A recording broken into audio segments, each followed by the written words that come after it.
sadra dikenal bisa menggabungkan 3 khazanah. Yang pertama khazanah masya'iyun, yang kedua khazanah isrokiyun, dan yang ketiga khazanah jadaliyun.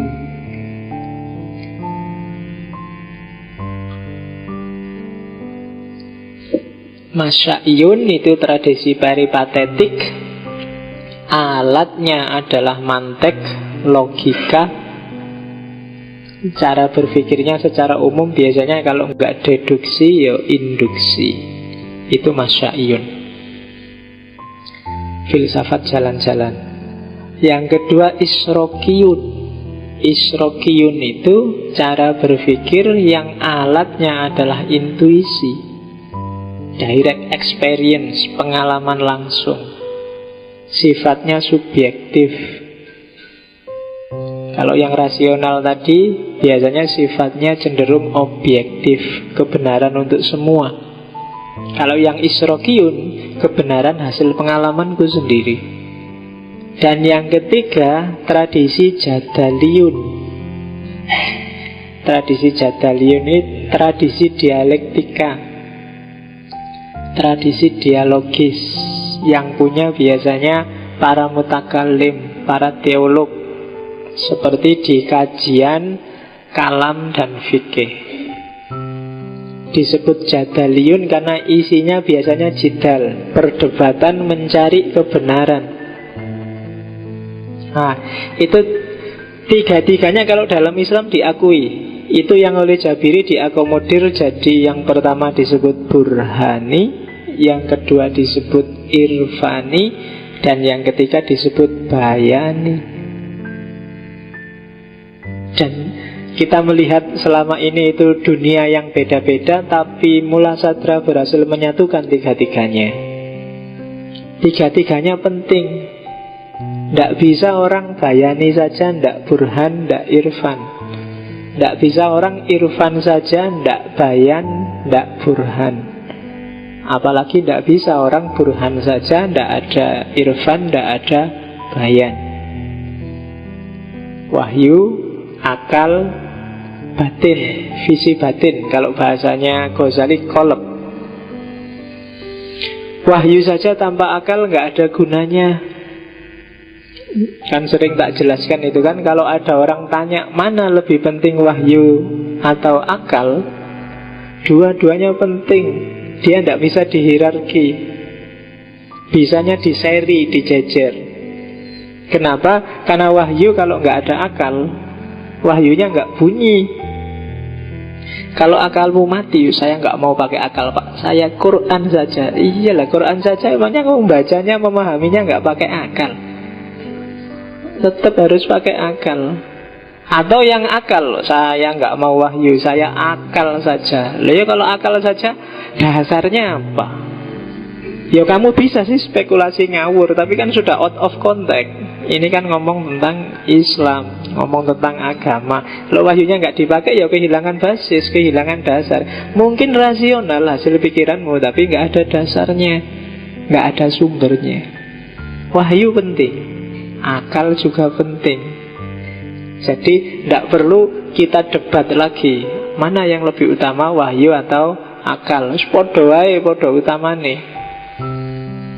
Akal itu tidak ada dasarnya kalau nggak ada wahyu, dan wahyu akan bisu kalau nggak ada akalnya. Itu persis kayak waktu orang Khawarij komplain pada Ali bin Abi Thalib. Ali, kamu kafir karena memutuskan sesuatu kok pakai pikiranmu itu loh. Harusnya kan pakai Quran. Kita kan orang Islam. Terus Ali bin Abi Thalib tersinggung, diambil Quran. Ini loh Quran itu, ditaruh. Cek. Coba kamu tanya sekarang Quran, dia bisa ngasih solusi apa? Dia adalah sesuatu yang bisu, yang membunyikan siapa kita. Membunyikannya pakai akal. Kalau akalmu mati, sebagus apapun Quran gak ada gunanya. Wahyu dan akal. Dan yang ketiga, irfan. Akal dan wahyumu hidup, tapi kalau kamu kehilangan visi batin, kehilangan irfan, akalmu, keberagamaanmu, wahyumu jadinya formalitas, tidak dihayati. Kenapa kamu nggak masuk ke sana? Ada jarak. Irfan itu kan pengalaman langsung, direct experience. Sholat tanpa irfan itu sholat tanpa khusyuk. Puasa tanpa irfan, puasa tanpa pengendalian diri. Zakat tanpa irfan, ya berarti zakat tanpa pelajaran ketidakterikatan pada harta. Kehilangan visi batinnya. Sholat yang tidak ada tanda anil fasa wal mungkarnya, puasa yang tidak ada imsaknya, dan seterusnya.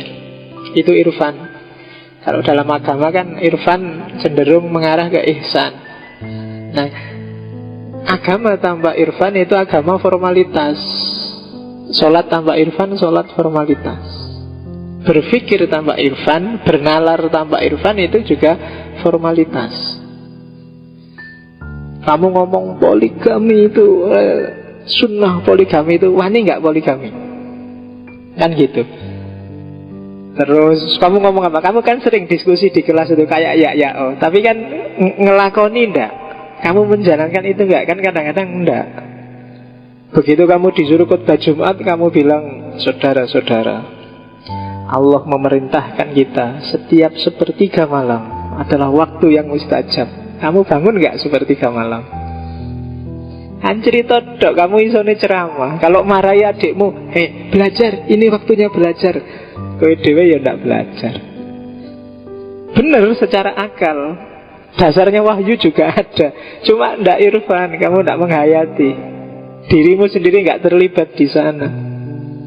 Dan dalam agama butuh 3 klaster ini: visi batin, akal, dan wahyu.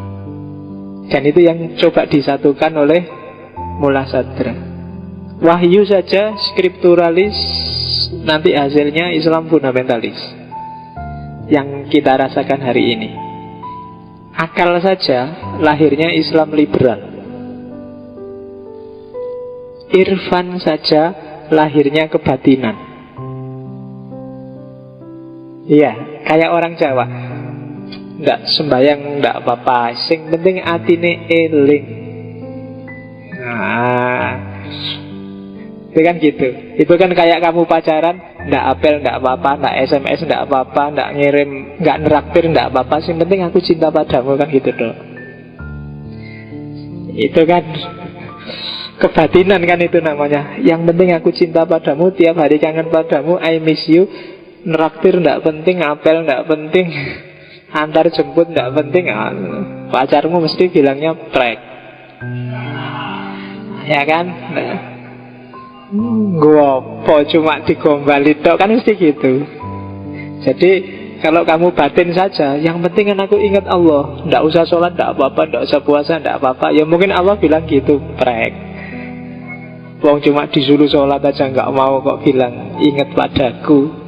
Disuruh puasa aja nggak mau kok bilang jatuh cinta padaku. Kan nggak percaya Allah itu.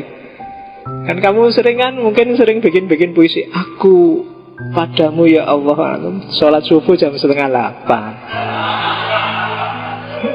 Ya kan? Itu kan malaikat itu mesti cekikian itu baca puisimu itu. Wah, puisinya dahsyat sekali. Cinta pada Allah, mendekat pada Allah. Tapi ya kayak gitu, itu kayamu. Kayak irfan penting, akal juga penting, wahyu lebih penting lagi. Wahyu, akal, irfan, dia harus dialektis. Itu yang dilakukan oleh Mula Sadra.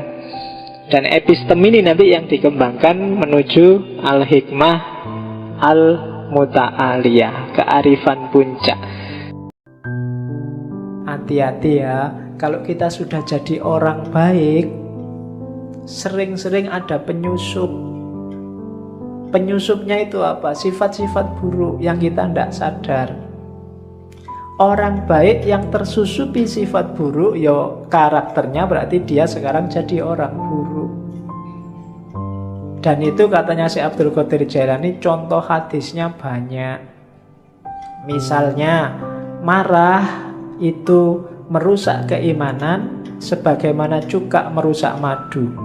Al-ghadabu yufsidul iman kama yufsidul khallu pada madu. Jadi hati-hati ya orang beriman, ojo nesunan, ojo ngamuan. Kalau kamu ngamuan, imanmu rusak. Jangan beragama dengan marah. Marahmu itu merusak imanmu sebagaimana juga merusak madu. Ini hadis populer sebenarnya, cuma kita jarang merenung, jarang tafakur. Jangan-jangan kita golongan orang beragama yang ngamuan. Begitu kamu ngamuan, ya berarti imanmu rusak. Kayak madu yang dirusak oleh cuka. Ada lagi contohnya, al-hasadu yakulul hasanat kama takulun narol khatobah. Ini hafalan zaman sanawiyah dulu. Hasad itu membakar kebaikan sebagaimana api membakar kayu. Hasad itu seneng lihat orang lain sumpek, dan sumpek lihat orang lain seneng. Itu namanya hasad. Kalau kamu hasad, kebaikanmu habis terbakar. Ada lagi, ghibah. Ini yang mungkin kamu jarang dengar ya. Al-ghibatu asyaddu minas zina.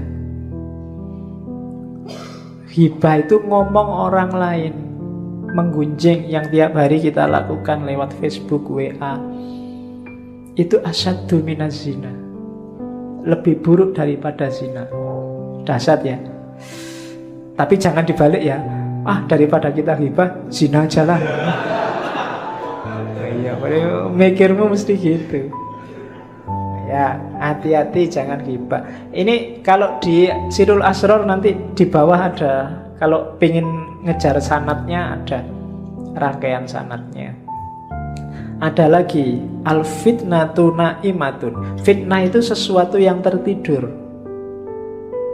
Dan Allah melaknat siapapun yang membangunkannya. Siapa yang suka fitnah, bikin berita hoax, Allah akan melaknatnya.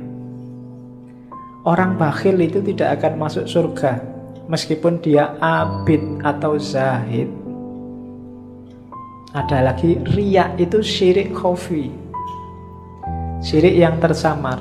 Ada lagi, para pemfitnah itu tidak akan masuk surga. An-nammamu la yadkhulul jannah.